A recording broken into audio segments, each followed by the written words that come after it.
हाँ, गुरुदेव का नंबर था सालों में 8वां, लेकिन उनकी योग्यता अधीक्षण ज्ञान योगी थे वो। उनका काम सिर्फ पढ़ना और पढ़ाना, उसके अलावा कोई भी संग कुछ नहीं करते थे और अपने में मस्त रहते थे, किसी झंझट में नहीं पड़ते थे। सोनागिरी दिन में 3-4 क्लासें भी चलती थी और उसमें शारदा में माता जी की दीक्षा सोनागिरी में हुई थी, छोली का दीक्षा हुई थी, उसके बाद उनकी आरिका दीक्षा हुई।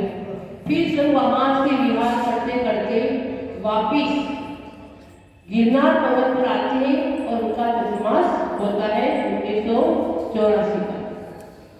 और उसके बाद गिरनार जी से वापिस अपनी जन्मभूमि लोहारिया मंदिर में आते हैं। 18 वर्ष के बाद उस भूमि पर आए, दीक्षा लेने के बाद प्रथम बार 18 वर्ष के बाद वापस जन्मभूमि पे आए और वहां पर बहुत ही अच्छे से चतुर्मास हुआ। हमने भी ब्रह्मचर्य व्रत सर्व साधना से लिया था, लेकिन गुरुदेव आने के बाद उनके साथ हम भी संघ में प्रवेश हो गया था। वहां पर उसमें अनेक विद्वान हुए, अनुष्ठान कराए। गुरुदेव विमल सागर जी महाराज की जन्म जयंती वहां मनाई गई और उनके कर कमलों से आचार्य विमल सागर जी महाराज के कर कमलों से 7 दीक्षा वहां पर भी हमारे की निधियां थी सब। उन निधियों ने फिर गुरुदेव भरत सागर जी महाराज को देख करके उन्होंने कहा कि हम इसी संघ में दीक्षा लेंगे। फिर दीक्षा होगी, 7 दीक्षा फिर होगी। उसके बाद फिर हम भी साथ हो गए थे और उसके बाद फिरोजाबाद चातुर्मास हुआ। उसके बाद जयपुर में चातुर्मास हुआ और जयपुर में चातुर्मास होने के बाद वापिस गुरुदेव सोनागिरी जाते अपने गुरु के साथ में। वहां पर चातुर्मास करते हैं। सोनागिरी में भी महाराजों की दीक्षा हुई, कभी मुनियों की दीक्षा हुई, चूल्हे की दीक्षा हुई और उसके बाद वापिस समय शिखर जाते हैं, क्योंकि विमल सागर जी महाराज का एक लक्ष्य था कि मेरी समाधि होगी तो या सोनागिरी में होगी या फिर समय शिखर। ये उनका लक्ष्य था। गुरुदेव को निमित्त ज्ञानी थे विमल सागर जी महाराज। उन्होंने कहा था अब मुझे ज्यादा इस संसार में नहीं रहना है, इस अवस्था में, तो वो समय शिखर की ओर विहार कर जाते हैं और जाते हैं। उसके बाद उनके भी 3 चतुर्मास वहां हो जाते हैं। फिर 1984 के बाद से दिसंबर में एक पूर्व का उगता हुआ सूर्य, जो उत्तर का उगता हुआ सूर्य पूर्व में विलीन हो जाता है। तब गुरुदेव भरत सागर जी महाराज पर बहुत एक वज्र पड़ा, क्योंकि गुरु की छाया में रहना शिष्य के लिए बहुत अच्छा होता है। जहाँ गुरु की छत्र छाया रहती है वहाँ कोई अपने को विकल्प नहीं होते हैं। उस समय पे गुरुदेव पर बहुत एक वज्र के समान पहाड़ टूट पड़ा। बहुत संकट धारण करते हुए सारे साधु वर्ग से सभी जानते थे कि भविष्य हमारा संघ का कौन है, लेकिन फिर भी संघ के सानिध्य में संस्कार किए जाते हैं। तब आचार्य संभव सागर जी महाराज, जो अभी शिव आश्रम में रहते हैं, उन्होंने पूज्य गुरुदेव भरत सागर जी महाराज के आचार्य पद के संस्कार किए। कौन से साल में? 1995, क्योंकि 94 वर्ष में समाधि हुई दिसंबर में, फरवरी में उनका 10 फरवरी से कुछ है, तब उनके आचार्य पद के संस्कार वहां पर सम्मेद शिखर में किए गए और उसके बाद उन्होंने 30-24 की प्रतिष्ठा कराई। गुरुदेव विमल सागर जी समाधि स्थल जो बना हुआ है वो उन्होंने अपनी प्रेरणा से सारे भक्तों को कहा और वही समाधि मंदिर बनवाया उन्होंने। और उसके बाद फिर असाध्य दिनों का उदय आया उनको, जो 8 साल तक वो बीमारी में उनका हार्ट कमजोर हो चुका था। तब 8 साल जैसे जैसे वहां निकाले और वहां से फिर उनके मन में एक बात जगी, क्योंकि अनेकांत गोमटगिरी जो लोहारे में से क्षेत्र है वहां की प्रतिष्ठा करानी थी। जो यहाँ के लोग वहां पहुंचे, गुरुदेव से कहा गुरुदेव अब आप वापिस राजस्थान में विहार कीजिए। तो वहां विहार करते आते उसके बीच में एक तो श्वेतांबर मुनि थे, उन्होंने उनको भुवन भास्कर की उपाधि दी, क्योंकि उन्होंने कहा कि ऐसा सूर्य, गुरु शिष्य का जो नाता है, तो ऐसा सूर्य हमने कभी नहीं देखा कि गुरु के साथ 27 वर्ष उन्होंने देखा। तो उन्होंने घट जीवन नाम था उनका, श्वेतांबर साधु थे, उन्होंने गुरुदेव को भुवन भास्कर नाम की उपाधि दी थी। प्रशांत मूर्ति की उपाधि मिली थी हस्तिनापुर में भी, और आगे भी बहुत उपाधियां दी गई उसकी, ज्ञान देवा का अन्वेषण दी गई थी। तो इस प्रकार से गुरुदेव को अनेक उपाधियां मिली, और गुरु का इतना आशीर्वाद रहा कि इस संस्था में भी वह विहार करते करते 12 बन गए, और उसके बाद उन्होंने 12 में चतुर्मास किया। 2002 का चतुर्मास उनका 12 हुआ। फिर 12 से जो विहार करते करते आते हैं मुझे वापिस सोनागिरी होते हुए, वहां पर भी उनकी दीक्षा हुई ओम साधु महाराज की। धर्म प्रभाव में इतनी हुई उनकी, और वहां से इंदौर में आए। साथ में हमारी माता जी थी, शाहबाद की माता जी बहुत विदुषी है, और उनका ध्यान अपन क्या कह सकते हैं, सूर्य के समय दीपक दिखाने वाली बात है। इतना अगाध ज्ञान था माता जी को, चारों योग था। जब संघ इस प्रकार से बात चली कि माता जी में इतनी योग्यता है तो इनको गतिपथ देना चाहिए, तो माता जी ने कहा कि आज्ञा से साथ में है, मेरा गतिपथ से क्या मतलब है, लेकिन होने वालों को टाल नहीं सकता है। कर्म की बड़ी विचित्र होती है, किसने देखा आगे भविष्य। गुरुदेव ने कहा मैं आपको गतिपथ देता हूँ, तो शारदा माता जी को इंदौर में उन्होंने गतिपथ दिया था 2003 में। मई की बात है ये, 3 में उनको गतिपथ दिया, और वहीं से हम लोगों की दीक्षा का फायदा हो गया, क्योंकि आचार्य ने कहा कि मैं ब्याज में जी रहा हूँ। कई बार ऐसा मौका है कि 12 बल्कि में तो यहाँ तो हो गया था, सारे मंदिर की सफाई हो गई थी, अब बस गुरुदेव जाने वाले, बस 5 मिनट लगेंगे ऐसा लोगों को आभास हुआ, लेकिन आयु बाकी थी उनकी, वापिस ठीक हुए। तो गुरुदेव ने कहा हम लोगों से, क्योंकि 2 चंडीगढ़ के साथ में हम लोग थे, बाकी बातें बाद में मिले, लेकिन कहा कि अब भिक्षा ले लो कि हमारा जीवन अगर क्या है ब्याज से चलता है। तब हम लोगों ने गुरुदेव को आशीर्वाद भेंट कर दिया, और 2003 में मई में उन्होंने लोहारे के पास गंगोड़ा गांव में वहां पर प्रतिष्ठा कराई। उसके बाद वापिस लोहारे लौटते हैं महाराज जी, लौटने के बाद वहां पर 7 दीक्षा देते हैं। पहले गुरुदेव शर्मा जी ने दीक्षा दी थी, अब गुरुदेव ने स्वयं अकेले आए, मेरे गुरु के साथ आए थे, अब स्वयं अपना संग लेकर के लोहारिया नगरी जन्मभूमि पर उन्होंने प्रवेश किया। बड़े उस नगरी को एक दुल्हन की तरह सजाया गया था, क्योंकि स्वयं गुरु अपने साथी अपने शिष्यों को लेकर आए थे, और वहां पर उन्होंने चातुर्मास किया। चातुर्मास के पहले ही अष्टाली का महापर्व आता है, अपने आषाढ़ शुक्ला अष्टमी के दिन गुरुदेव के पास हमने ही चातुर्मास मतलब श्रीफल चढ़ाया था, लेकिन साथ में 5 और श्रीफल चढ़े, 4 श्रीफल चढ़े। एक मालती देवी थी जिसका गोपेश्वर नाम रखा था, हम थे नंदेश्वर माता जी थी, जिनको हमने 2 महिला वोट थे, वहाँ बासवाड़ा की थी, एक लोहारे की और 2 छोटी, उनको आरिकाई दीक्षा दी।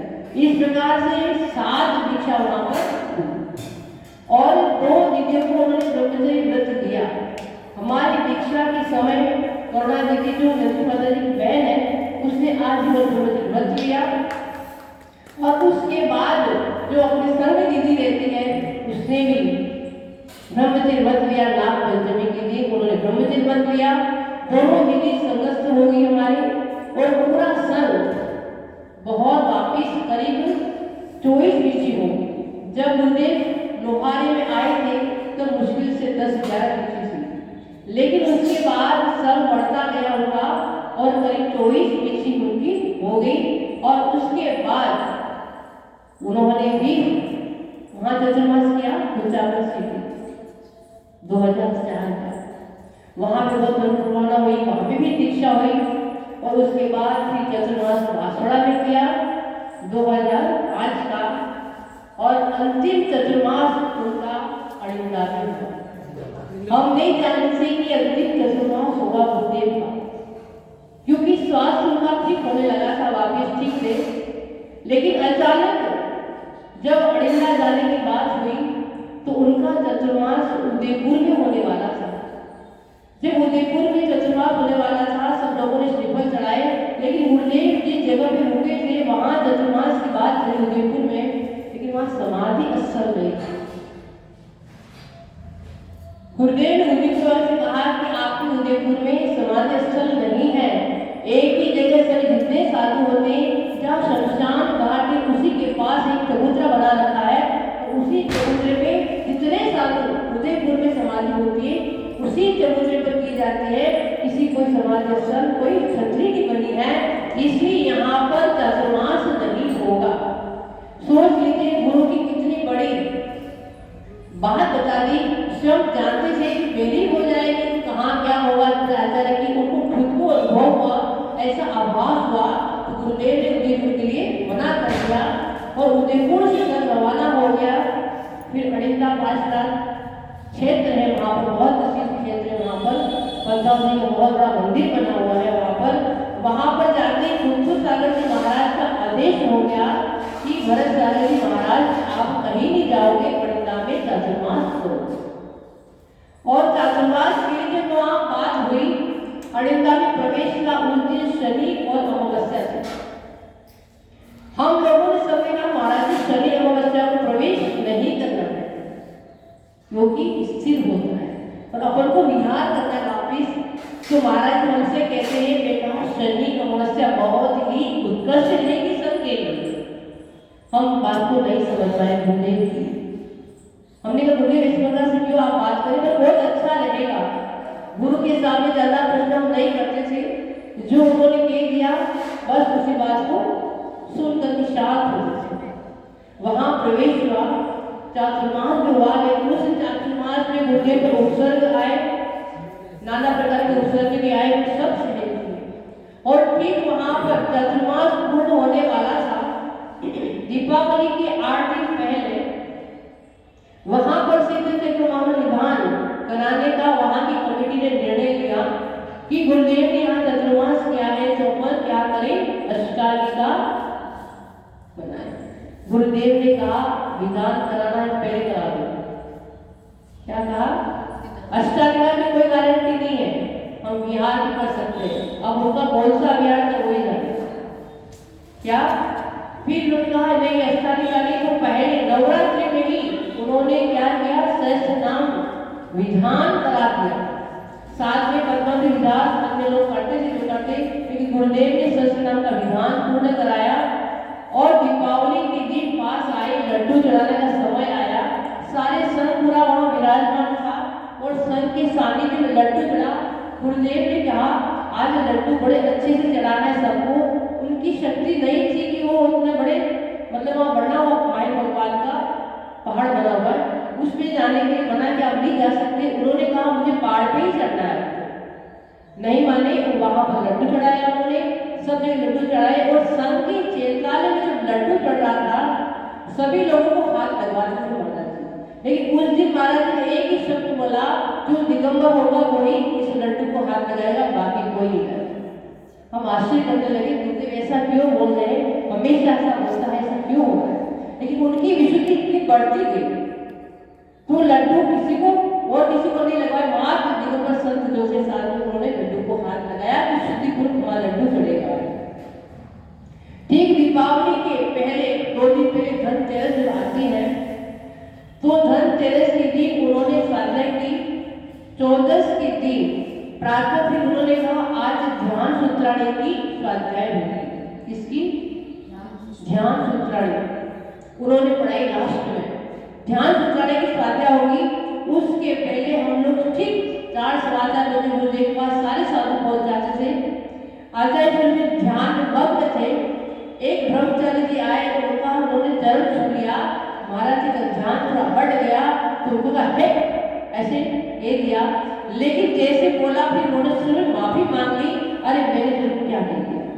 माफी मांगी और जांच उतराने की स्वाध्याय की।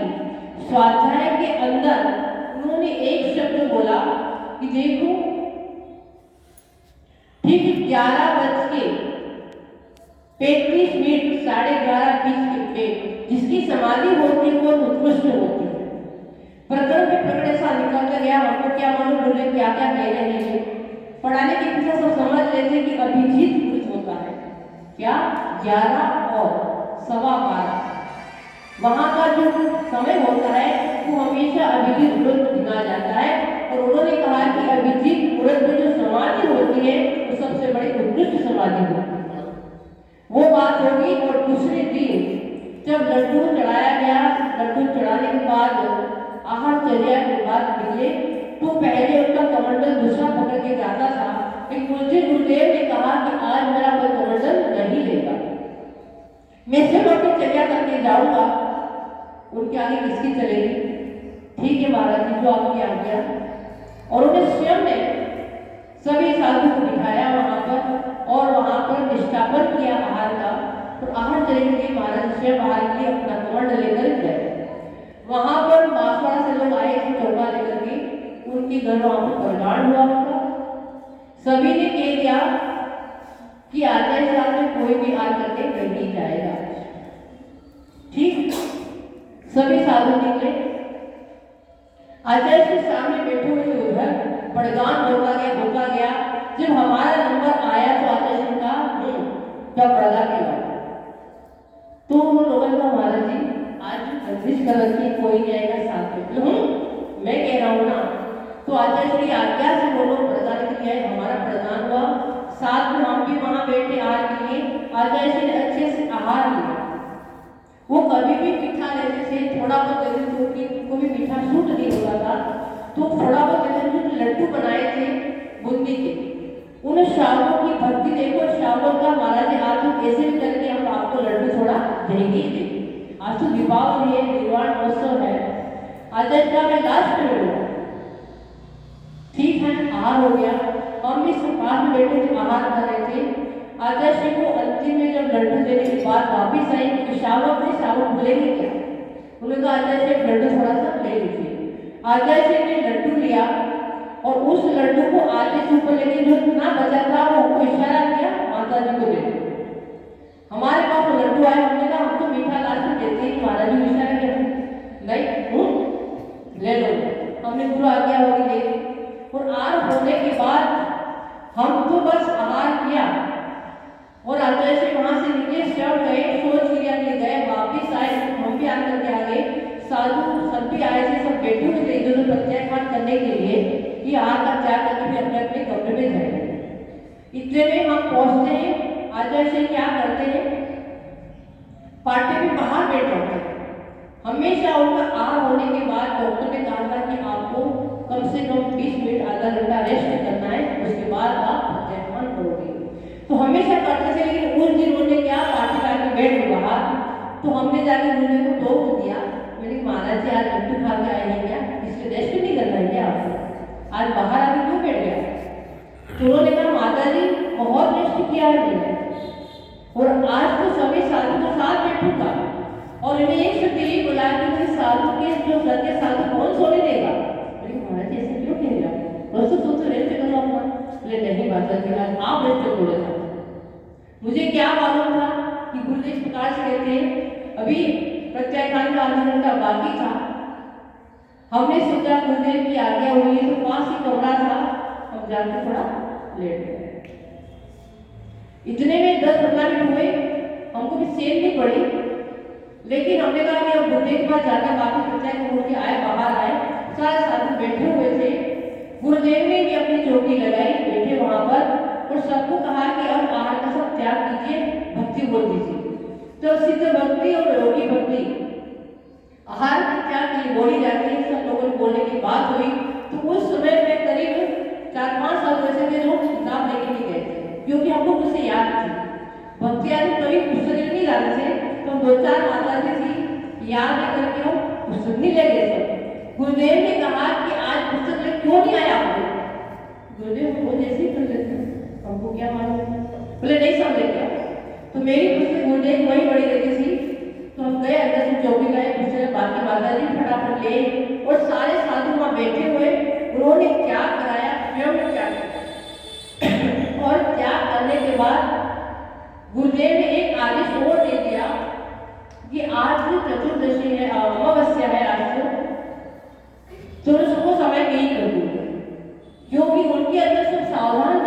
आगे बढ़ जाएंगे अपने अपने कमरों में।